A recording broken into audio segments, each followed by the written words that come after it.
Thanks for listening to another episode of the Business of Fun podcast. I'm your host, Dave Wakeman. My guest today is Brian Bauer. Brian is the president of Bauer Entertainment Marketing, and today's episode was one that I found really, really fun because we got into a lot of things about marketing and attribution and how to handle your marketing better. Before I tell you about my conversation with Brian, though, let me remind you to check out my website. It's davewakeman.com. Make sure you visit the Talking Tickets newsletter at talkingtickets.substack.com and get the Talking Tickets newsletter. If you are listening to this podcast, you will definitely listen to it. We're getting off to we're getting rolling into 2026, I guess is the best way to put it. So make sure you check that out. There'll be workshops, in-person events, all kinds of stuff coming up on the website and the newsletter this year. So make sure you don't miss a single thing. So anyway, to my conversation with Brian. The foundational idea of this conversation, sort of the thing that drove us, was the myth of one-to-one marketing and attribution. I think that the one-to-one marketing thing was the idea I wanted to question the most. And Brian had some really, really great ideas, some case studies, some things he's learned over the last few years. We talked about zero-click searches, the dark social, brand awareness, how to run campaigns, thinking about investment, the idea of attribution. We talked about efficient and effective. We talked about solutions. We talked about incrementality testing. We talked about understanding decline and stagnation in your marketing. We talked about conversations that are difficult to have. We talked about how to understand the numbers. We talked about all kinds of things that really, really are important to marketing, especially marketing today. I think this is really going to be a super helpful conversation, and one I can't wait to hear what you think of. So here's my conversation with Brian on the Business of Fun.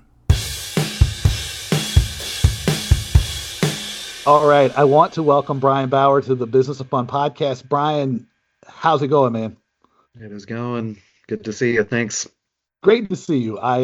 We've had like a really nice chat before this, and I was like, well, we got to really start recording this at some point, or we'll be here all day and not get any work done. But when I made this call out for like I was looking for podcast guests, and you sent me an email about the myth of one-to-one marketing.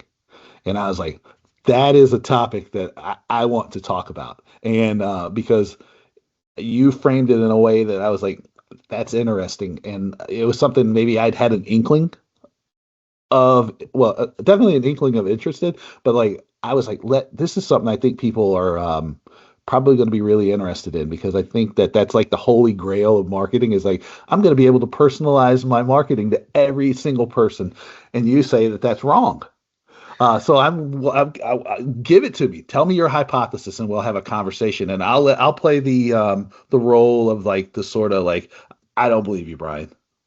Totally. So I'll start by saying, Bauer Entertainment Marketing, we're a performance marketing agency, right? So we serve as support for in-house teams at venues and festivals and tours and sports teams and kind of the works, right? So we see live entertainment from a multitude of angles, and the importance of attribution is certainly at, I would say, an all-time high. It's become more and more challenging to make sure you're getting the right message to the right person at the right time, and I want to dig into why is that so difficult? Why is it harder than ever to be able to pinpoint the source of a ticket sale from marketing, and then kind of what can we do about it as well? Yeah, so I think that's a great foundation for the conversation. Yeah. So maybe I won't get to play as much of the skeptic as I wanted to, but that's okay, because I think this is a great premise. I want to dig into the problems, the solutions. I'm going to get a little nerdy at times. So, pause if I get too technical, but, I think I think the big thing that I want to express to start would be there was a time where, particularly through digital advertising, you could track all the way, right? Like there was an element of truly being able to attribute a sale to that source in a very clear and concise way. In about, I think it was 2020, iOS, so there was a big significant update that allowed folks to opt out of personalization of their ads and tracking. And that was a real game changer, particularly for meta advertising. So that, you know, compile that with things like pop-up blockers and VPNs and incognito browsers. Also think about, there's an attribution window with each of these platforms that are different, right? So for Meta, for instance, there's a 7-day period with which someone can click on that ad and then the system recognizes that a purchase resulted in from that app. But if somebody clicks on that and then ends up buying at a later date, well, it's not going to attribute that Mm-hmm. sale. And gosh, I mean, there are particularly some big ticket items that it's going to take somebody a lot longer than just 7 days to go from awareness to Mm-hmm. consideration to decision. I mean, we found, for instance, very recently, we have a concert cruise client. And if you think about a destination event or a cruise, something like Mm-hmm. that, I mean, folks are buying well beyond that window. There was an element of self-reporting in the checkout flow, and an additional 40% of buyers referenced that they saw it through social media ads that we weren't accounting for, and we couldn't account for based off of just the limitation of the attribution window with the platforms. Um, there's also some stuff for venues that are really challenging where, somebody might see an ad for one show, click on it, but then ultimately buy tickets to another show.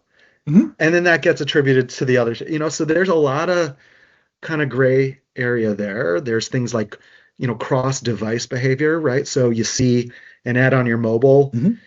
and then you decide to end up buying on desktop at a later date and just go directly there. Like that's a very common process for higher ticket items.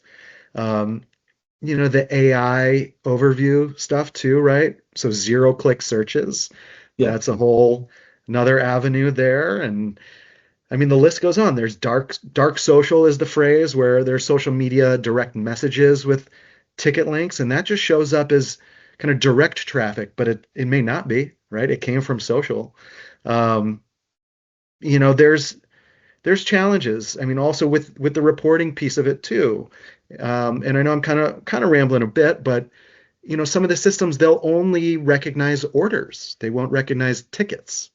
Yeah. And so there's some disconnect there. It may not pass back only purchased tickets. It may also be passing back comps.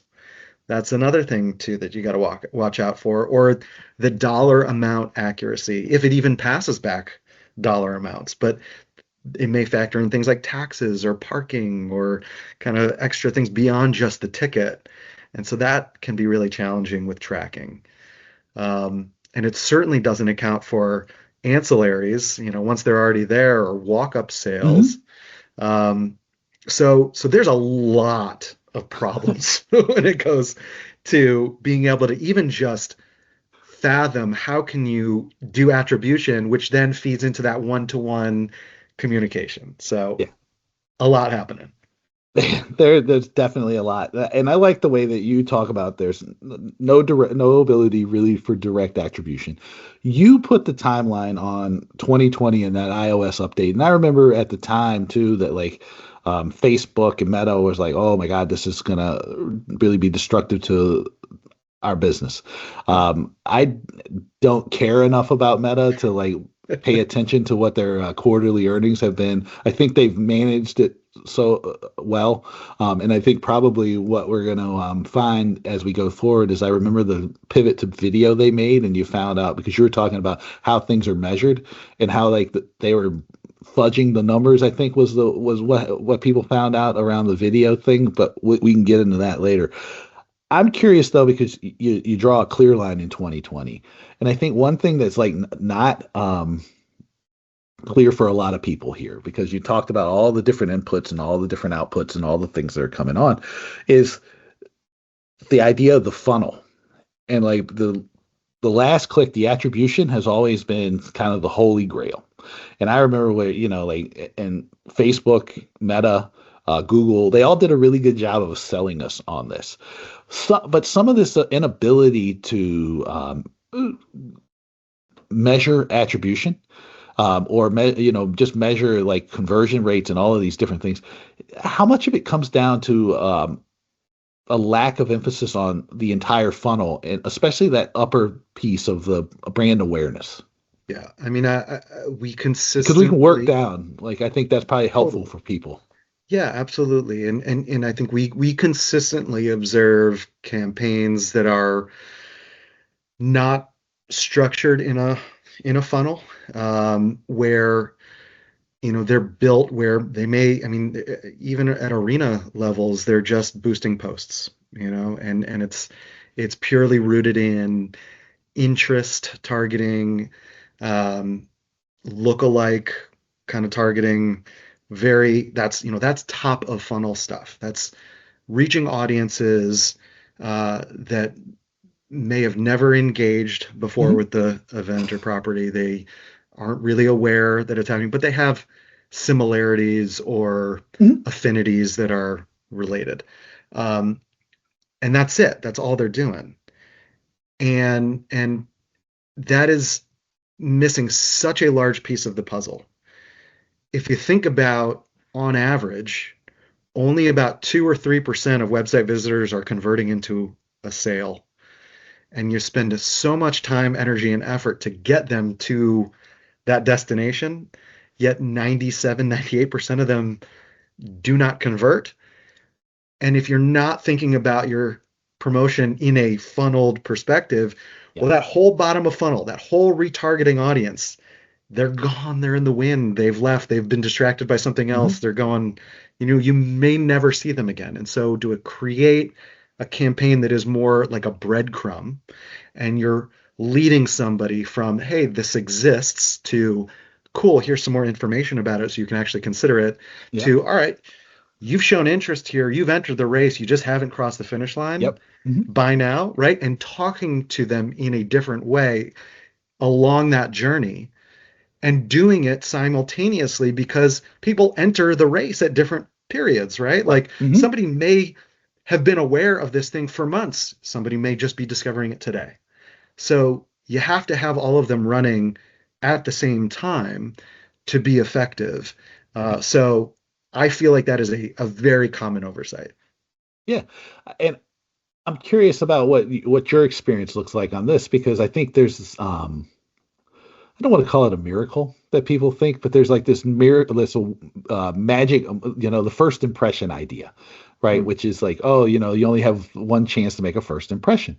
And the way I teach it when I teach brand management is that, like, the thing about it is you don't know when that first impression is going to happen. So the thing is like, there's not this magic moment where you're going to show up and, oh my God, it's like the heavens open and the lights flash down and they're like, I have to have this ticket or go to this thing. It's more of, there's like a peripheral noise, right? Yeah.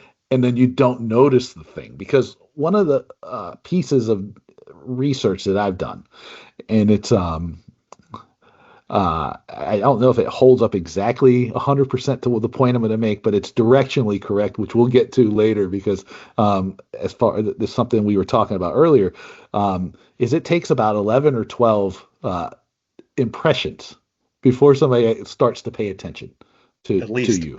Yeah, yeah. Right? Well, yeah.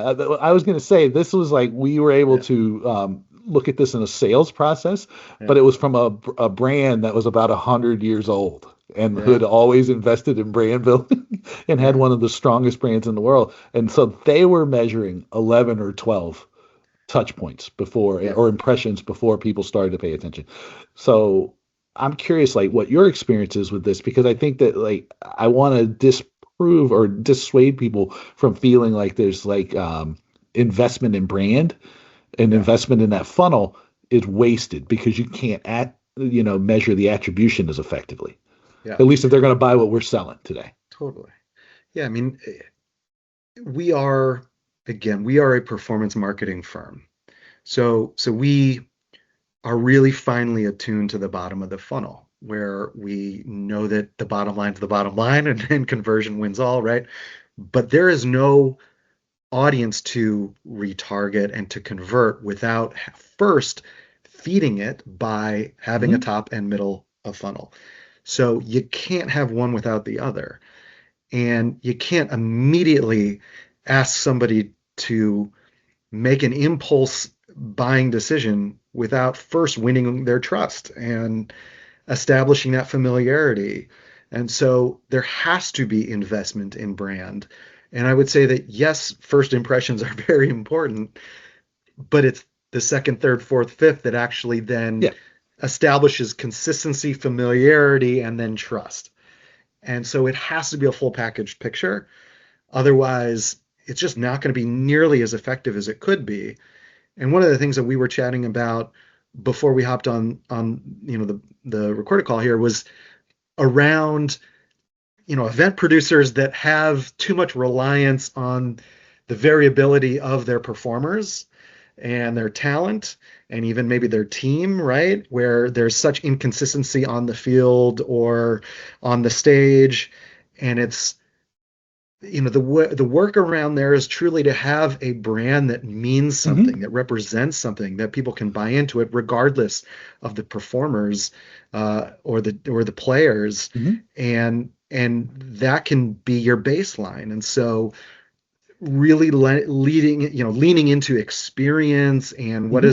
what does it stand for? What is the vibe? What is like the look and feel? Because if you're a venue and you go to, your Instagram page and it's all just a bunch of random ad mats from artists, like you Hmm. don't represent anything. You're Yep. completely reliant on the brands of the artists, not your own brand. And that's absolutely going to impact your bottom of funnel conversions.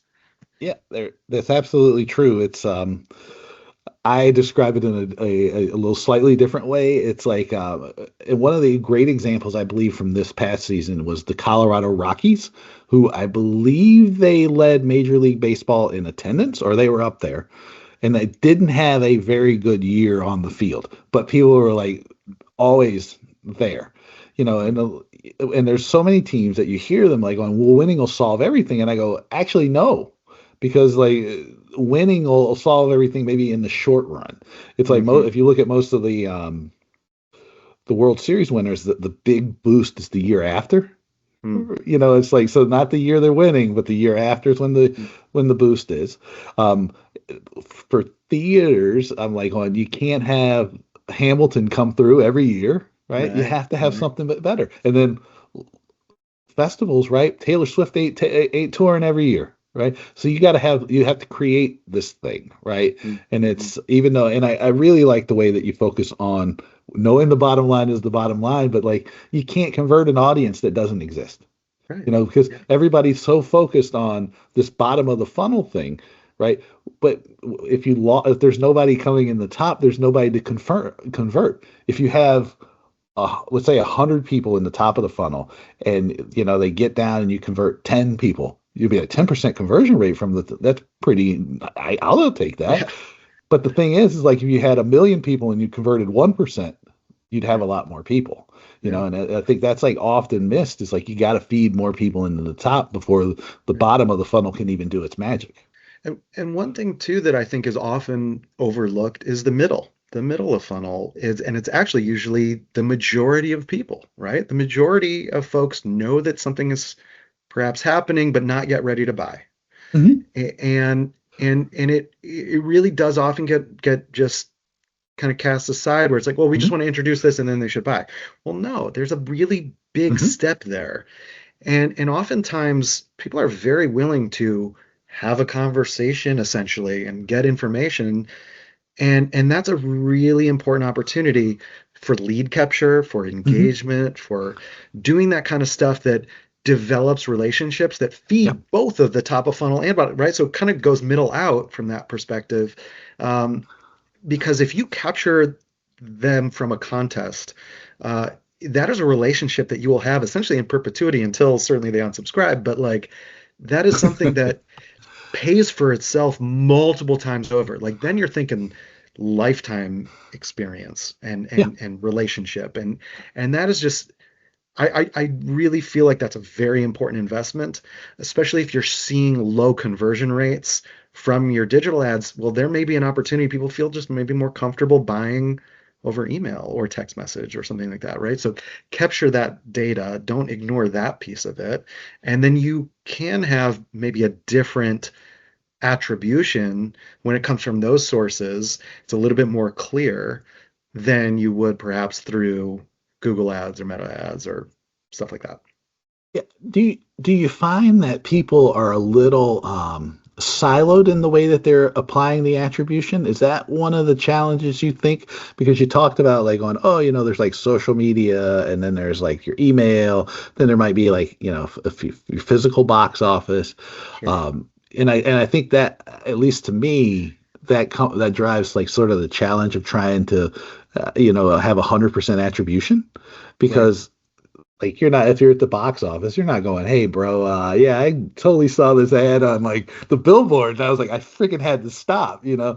Is that where some of the problem comes in, or is that is that something I'm making up? I think that there is a no, I think you're very accurate. I think that there's a very common experience of, all right, this event is booked. We are going on sale here in a week. Uh, we don't have time, energy, resource, whatever, to truly establish the proper tracking by channel. And so I think it's really important for marketers to take the time when it's perhaps less busy to work with the box office, to work with their ticketing platforms, to craft standard operating procedures around getting promotional codes, getting tracking links, making sure that the advertising pixels are properly functioning so that when it is go time, it's going to be a lot more efficient and they don't have to backtrack. So they don't have to like launch a campaign and then set up tracking, which unfortunately it happens. It sucks, Yeah, but it happens, definitely. right? Hmm. And so, and then you're really estimating and really trying to fill in or backfill that data and get a ballpark sense of, all right, how did that on sale actually go? But I don't think that there's enough siloing, if you will, or enough emphasis on which source is providing, the most conversions, and that takes effort. It's challenging, and Yeah. each Oh yeah. platform, tracks in its own unique ways and that kind of stuff. Hmm.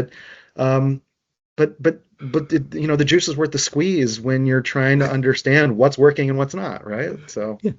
So let me see if I have this right because I think this might be a little confusing for people, right? So Right. you're saying that it's worth the effort to do more transaction specific attribution. And my question was built more around are there people siloing the attribution in a way that like doesn't allow them to see where the specific attribution is I it and, I see. Okay. but so I don't know, I might have asked the question in So by like poorly. siloing, do you mean like so people are just not necessarily focused on which source that the conversion Yes, came they're from? just like looking at like oh it came from the box office, so like that's I see. Okay. So it's just kind of all lumped yeah, together. yeah. Yeah. I mean, I think that Because I think there, both points are important, and you answered it yes. in a way that I didn't think to ask it. So I want to make sure that people understand both of them matter. Yeah. I think that um, a baseline you have to understand, what is the general conversions that are taking place, and then I would add to that, it's extremely important for you to be able to, I guess, understand which source that those, is driving attributions and which are not. And that takes effort to be able to establish the proper tracking by medium. So um, sometimes it's just not possible, and so therefore that it all does get lumped in together. Um, but that's, and maybe that's a good segue into the solution stuff, Yeah. right? And because I posed a bunch of the problems that we face as Yeah. marketers, um, Well, let me do on the this before we go on to the solutions. Let's sum sure, up what the issues are, right? And sure, and I'm sure, going to list what I heard, and then I'm going to ask you to do it in turn. So, cool, number one is like people don't seem to be thinking about the funnel as a sales funnel, right? So they just sort of are putting way too much emphasis on the bottom of the funnel, the actual last click attribution, right? At least from what I heard you say, part of that is because it's easy, right? It's easy to measure that. Yet they're never taking into consideration how much needs to happen above so that they can see what's going on. The other thing that I thought was important from a problem standpoint is that more emphasis needs to be on the middle of the funnel, and you said it is grow the middle out, which and I'll tell people because I think this is fair. My bias is always like I start at the top and work my way down, no matter what. yeah, And that's just sort of the way I learned. But then I've probably had a slightly different experience than people just working on events. I have worked with some big consumer brands, so that's where my bias comes from. What else, from your point of view, would you describe as like key challenges we're dealing with? yeah. So I am in lockstep with you regarding the emphasis on the top of the funnel as really a beginning place. Like you have to start there. In terms of you're not going to have a bottom of funnel if you don't first have a top. People have to be aware that something is happening before Hmm. they're going to Yep. be ready to buy. It's just human nature. Um, what I want to impart is that you kind of have to have both going on at the same time. Yeah. Hmm. And so I just wanted to clarify that piece. But yeah, everything else you shared is pretty spot on. Okay, so let's talk about solutions because I'm sure this will loop us back around to some to tying the challenges together with the solution. So, Yeah, but where should people start on fixing this? Because I know that like there's this old maxim, this old saying that is I think will fall into the category of conventional wisdom, which usually means you probably should ask like, is that really true? But about 50% of my advertising budget is wasted. I just don't know which half that is. yeah, So like and I think that people buy that. And I yeah, think yeah, and they buy it unquestioned is yeah. the reason I brought it up. So where should we start with like looking for solutions? Because I want to disabuse people of this because I know that like some things that you can't measure are extremely valuable. Yeah. So I like to start with the conversion point itself, right? So the platform, the ticketing platform. And if your ticketing platform is does not have the functionality to be able to, and again, I'm painting the picture here with the scope of digital advertising, but this is, can be probably applied to pretty much any marketing channel. But if it cannot track conversions, you're screwed off the bat, right? Like there's Yeah. there's there's not much more that you can do beyond that. So from an advertising perspective, digital advertising perspective, there are essentially two mechanisms for what we use for tracking, and it's there's CAPI or a conversions API. So that's the server of the advertising platform uh, connecting with the server of the ticketing platform. And that's probably Hmm. the most, that server side tracking, that's probably the most accurate. And then you have pixel tracking, and that's more cookie based. So that's like a snippet of code, HTML code that you would place on all pages on the ticketing site, your marketing site, to be able to then send back data to the ads platform. Um, Pixel is certainly easier to set up. It's way more vulnerable to things like ad blockers or browser restrictions. Hmm. Um, if you, for instance, like click to the marketing site and then over to the ticketing site, I mean, there can be cross-domain issues. So Hmm. that is a really important step to make sure that your ticketing platform even has the functionality for pixel Hmm. tracking and CAPI tracking. So that's one. Um, you know, there's an element too that's I guess, contextual around, promoters who rent venues. They don't usually get pixel placement or access requests accepted, right? Like there's just an element there of the relationship is between the ticketing company and the venue. If you've rented that venue, it is rare that you are going to receive access to that. So, a solution there are platforms. There's one that we use regularly called Genius Link that allows you to place the pixel within the URL that you're asking people to click on. And then you can track people that way. It won't track all the way through a sale, but it allows you to at least retarget those people. Mhm. So, again, you play the cards that you're dealt. Piecing it together the best you can. Exactly. There's UTM tracking, right? So that's a really common thing where it's you append the URL to include some contextual clues for your analytics platform, so you can assign, this anybody that clicked on this button came from this source Mhm. during this campaign, that kind of thing, and it's in the URL. And then it shows up in your Google Analytics or Right. your analytics platform, and so that's another way to establish tracking. But there's cookie blocking and there's stuff like that. Yeah. So that's a solution. Then there's the codes from the ticketing platform. So Ticketmaster, they have their came from codes. eTix has their user IDs. Those are ways that they also live within the URL, similar to the UTM stuff. So that then shows up in the ticketing platform. Mhm. One thing that you have to keep in mind there, though, is if you're sending traffic to the marketing site and then they click over to the ticketing, that gets lost. That's gone Yeah. now. Yeah. So that's something that you gotta keep in mind. There's offer codes, right? So just the basic, like, Hmm.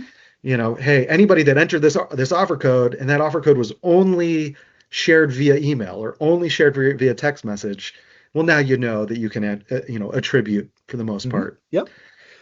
Dedicated landing pages as well, right? So the only access to that landing page is from your ad. Alias phone numbers, so people that call in that phone but only had that phone available from that certain source. Another way to help you with tracking, like QR code stuff too. You can kind of do something similar. Um, you talked earlier about like the last touch thing, and we do often have clients that have like self-reporting in, either at their box office or at, on the checkout flow online. And it's helpful, um, but wildly inaccurate, Uh-huh. you Oh know? yeah. Anybody who's And done a brand survey knows how inaccurate it can be. yeah. And it's like, are you talking about first touch? Are you talking about last touch? I mean, it's like, it's really challenging. So, but it is a thing. It can certainly provide some insight. The thing that I don't see that we should be doing a lot more is what they call incrementality testing. And so these are like holdouts in certain maybe geographies or certain audiences where you actually pause your campaign and then you observe either the decline or stagnation or whatever in the sale or in your conversions to then make that correlation of what's actually moving the needle. So, Hmm. um, that's something that requires longer runways and larger budgets and things like that, but it can prove to be really valuable.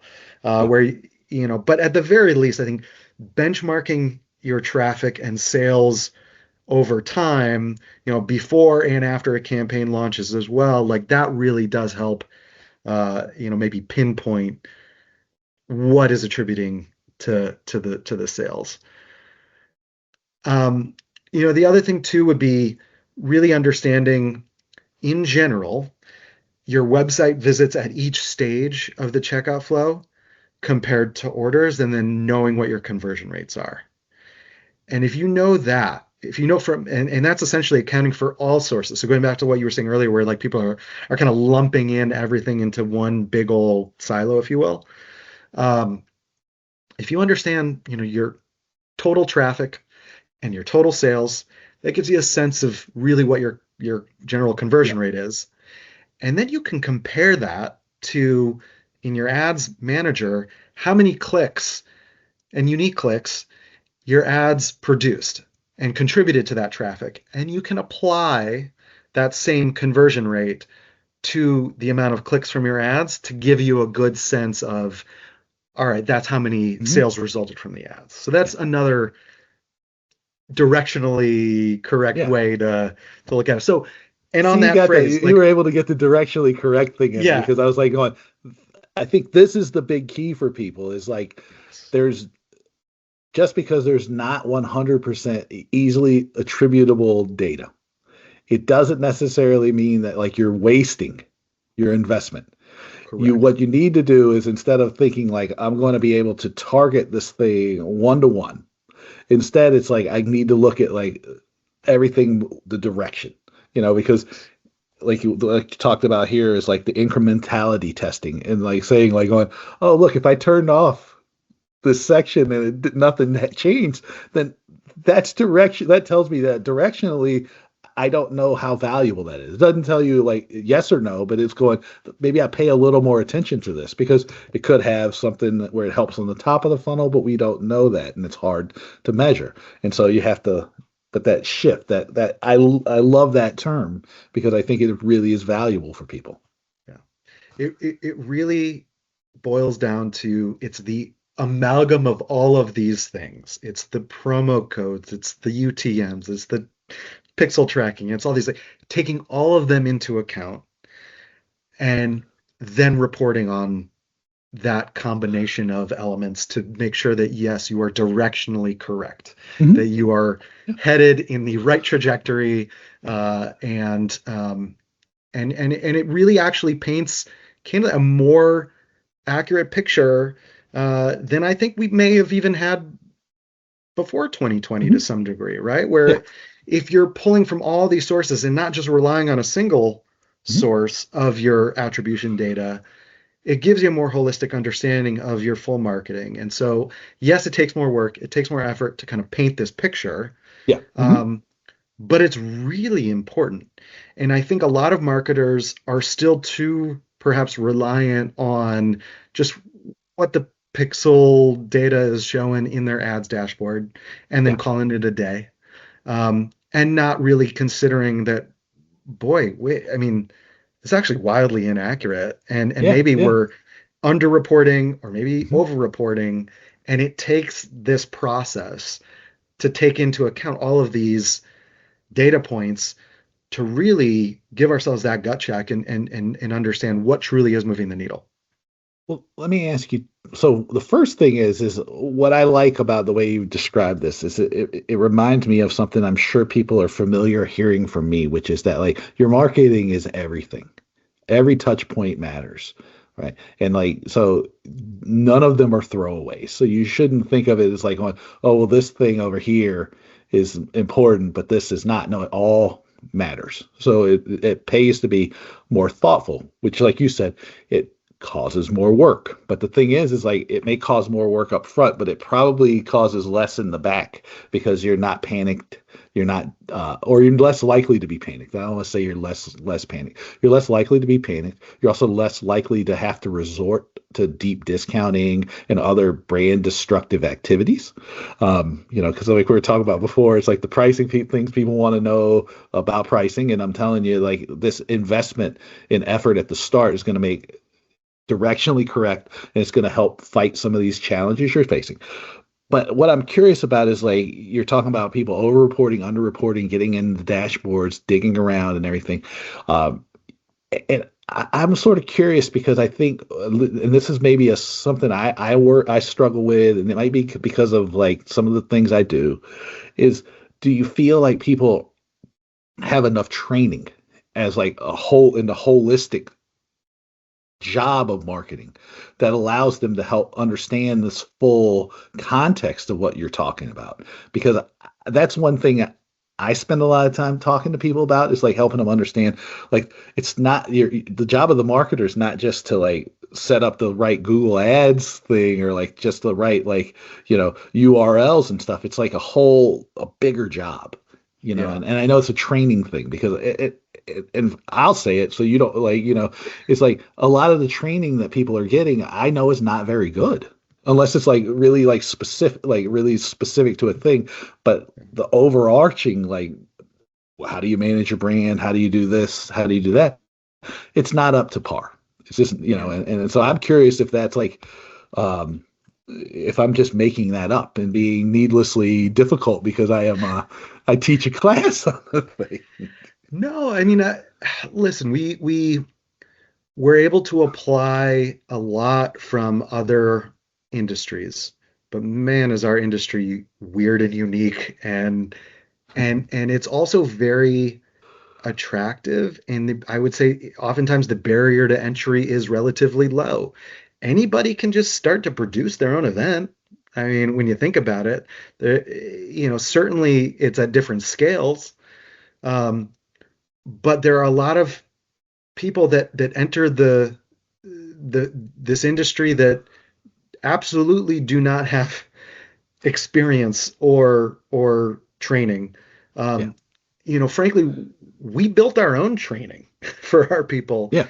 We have a live event marketing masterclass, and I'll plug it. It's liveeventmarketingcourse.com for that exact reason, in that like there isn't something that truly analyzes, represents, and presents marketing from a perspective of, okay, your event has been, booked, you've been given the reins. Now, what the hell do you do? And every step along the way, from planning and all the preparation that I talked about with tracking, to the prepping a pre-sale, to an on-sale, to then the Mhm. maintenance phase, to then the ramp up, and then what do you do if it's not going well? And all Yeah. those steps along the way, there just wasn't really resources out there, so we built Yeah. it, we created it. Yeah. No, hopefully I didn't come, the question doesn't come across as like being like needlessly negative. What it is I want people to understand the totality of the job, because you can have all of the greatest tools, like, and this is what you focus on, a down funnel, right? You could have, like, Mhm. Brian could have laid out the greatest like program ever to convert those last two stage, like in those last two stages of the funnel. But if you have not thought about how you're going to launch the event and you don't have a great product launch, you probably set yourself up for failure to begin with, right? If you don't have anybody, you're not feeding people into the top of the funnel, it's hard to convert somebody that doesn't exist later on. And I think that, one of the things that I really want people to understand and take from this is that, like, yeah, there's like all these tools, right? Being directionally correct is great, but I need to think about the big picture, right? And then, like, that's like the key thing that, like, I want people to understand is like how important the whole picture is, not just like one specific aspect. And I will add to that there is no better marketing than the product itself. Yes, absolutely. And if there isn't some real significant thought around, well, what is this marketing and advertising actually doing? It's just amplifying what we're offering, right? It's only making sure that more people are aware and can consider and then ultimately decide upon what I am putting out into this world. Yeah. And so if that is not an undeniable, amazing offer, then it could actually do the converse, right? Yeah. You're amplifying something that people will not want, Yeah. and it won't resonate, and then it just shines a light on that problem even further. And so taking that process and working with the marketing team to really kind of think through, all right, what is the offer, how, and then how are we presenting it? Mhm. That's a really often overlooked step. Yeah, and I think it's really, really, super important, because I know that one of the frustrations that I have is with, like, getting people to think about their brand as this, most valuable tool they have. Especially if you're like, we talked about teams, we talked about festivals, we talked about, theater, we can talk about opera, we talk about any of them. And Sure. what you can do is, it's, if you're smart about it, right, and you spend the time investing in this, it's like you're putting your thumb on the schedule, on the scale. Mhm. And so then, like, people are predisposed to, like, going, oh, you're putting on this thing that may not necessarily fit what they would normally go to, but they're going, Well, Brian and Dave are putting on this thing. I trust them because Yeah, most of the stuff they put on rocks. yeah, So like my inclination is yes. And that when we're talking about being directionally relevant is super important because that can often be the difference between somebody buying from you or buying from or not buying from you because really the status quo is your biggest competitor and sure. most of the time the status quo is to not do anything. And Right. so you're That's trying fair. to just fight like this inertia to do what they've always done, which is likely not buy from you. Valid. Yeah, yeah. I totally agree. Yeah, Yeah. yeah. All right.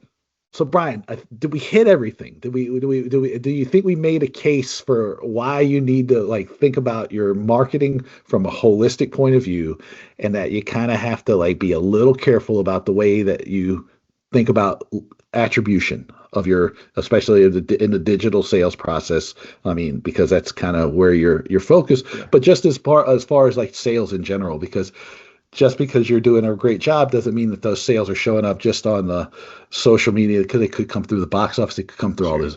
Do you think we made a good case? Or I did I miss something? I Because would I would hope you so, did a but good job. I'm saying maybe I didn't do a good job. yeah, man. I mean, I think listen, it is really hard to have the conversation with your boss that we don't 100% know where these sales are coming from. And so I hope that this at least gives some ammo for that conversation. Um, because it's not that you don't know, it's just that there aren't perhaps systems in place yet, Mhm. or um, the reporting accuracy with which, or precision that they're looking for, it just purely doesn't exist. Yes. Yet that should not detract from the impact that it's actually having. Hmm. And so, sometimes I also think it's fair to just express like, well, dude, if we weren't doing any of this, just think how awful it would be from a sales perspective. Take away everything that we're doing, regardless of measuring what we're doing in that impact. Imagine if none of this was happening and just how poor sales would be for you, right? So just take some solace, I think, in that.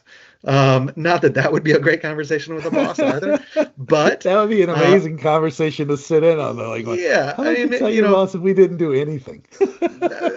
maybe that'll help you sleep better at night. But no, I do truly think that there's and listen, we do it for our clients all the time, and I mean, we're even building custom dashboards for reporting that factor in all of these elements so that we have as accurate of a report in real time as one can possibly have.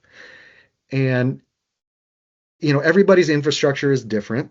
And so everybody's infrastructure has to have its own kind of reporting that takes all of these elements based from the ticketing platforms and your codes and all that kind of stuff, right? But going through the process is incredibly important. Again, the juice is worth the squeeze. And so taking the time to do that will allow you to have those conversations with your boss in a much more meaningful and actionable way. Yeah, no, I hope that we've made the case, and I think I'll try to sum it up here from like what I heard was most important for people, which is number one is like you need to build your reporting structures and your tracking specifically to your situation. There's a rule of thumb that can tell you kind of generally what's good, but like you still have to be willing to do the difficult work of uncovering what matters to you. Yeah. Right. That would be number one. Number two is like the age of one of certainty and attribution is gone. So what you need to focus on is directional Yep. correctness, right? Which I totally agree with. And then number three is like, don't be afraid to have a tough conversation with your boss. What would you tell people to take away from this? Yeah, absolutely. I think you nailed it. I think that um, you know the future for tracking is it's going to continue to get more broad, right? Like Mhm. the sea change happened in 2020. Since then, the waves that have followed are things like Meta taking away the ability to be more, targeted with your advertising, right? They really emphasize leaning into its AI and allowing the system to determine how to best serve your ads.